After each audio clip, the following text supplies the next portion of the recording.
Sex Life of the Gods. By Michael KNERR. An Uptown book. All persons and events portrayed in this book are fictitious. Any resemblance to persons living or dead, or actual events is purely coincidental. Forward. He left the mothership and headed for Terra. He smiled at the instrument panel and watched the operation of the big scout ship as it rocketed toward the light ribbon of atmosphere that enveloped the planet. It was a joke, in a way. In a manner of speaking, he was the first to land to fly an alien spaceship, but he wasn't thinking of that. He was thinking of the woman, Elizabeth Danson of Everett, Pennsylvania. She was waiting, and he could see the warmth of her body, sheathed in the web-like gown that seemed spun over her turgid breasts and curved hips by an army of artistic spiders. It would not be a hard thing to love a woman like that. His fingers curled about the controls, his feet working the rudder pedals of the screaming ship as he headed for the strange darkness of the Atlantic Ocean. The spaceship was operating well and the Earth lifted her curved bosom to meet his rush. Trouble came early. The danger lights flickered in his eyes and the fear welled up within him like a flood. 1,500 miles an hour and the scout ship was out of control. The behavior of the craft was erratic, as though a giant hand was slapping the silver belly as he plummeted toward the ball of the Earth. Desperately he tried to reduce the speed of the hurtling ship, his fingers working the buttons and levers in a frenzy of determination. The craft refused to respond. She whipped into a cloud bank, headed for the sea, lifted suddenly and whirled back toward space.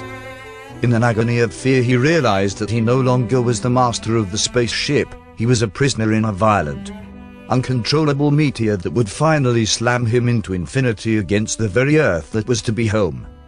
In the early hours of morning, Jean Renault of Nova Scotia fingered the wheel of his 50-foot boat through the grey ground swells of the Grand Banks, almost to the place where he would cast his nets into the water. The overcast sky was refusing to emit the sunlight and a light mist hung over the sea like a disjointed ghost. When Jean heard the whirring roar of the ship, it was too late. The silver streak whipped over his fishing boat with all the furies of the gods, and nearly tore his steadying sail away.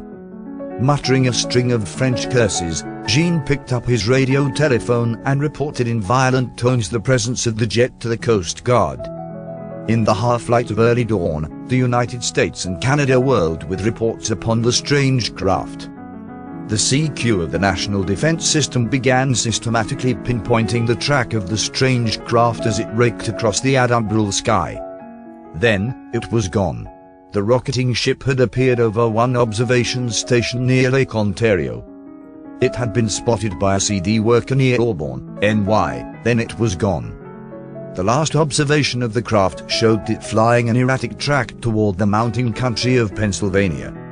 At CQ Operations Office, in Washington, D.C., Lieutenant Colonel Martin Griswold tossed the last report on his desk and pinched his lower lip thoughtfully. Colonel Dilbert, sitting across from him, looked serious. "It's out of control," he mused. "And it isn't one of ours. Russian? Might be." He looked at the rugged country along the Pennsylvania-New York map for a moment, then he picked up the phone on his desk. "This is Colonel Griswold. Get me the Pentagon." At 0930 a special plane left Washington, bound for the town in northern Pennsylvania that had been chosen as a base of operations. On board the plane were the Secret Service men who were to track down the crashed ship. They were several hours too late.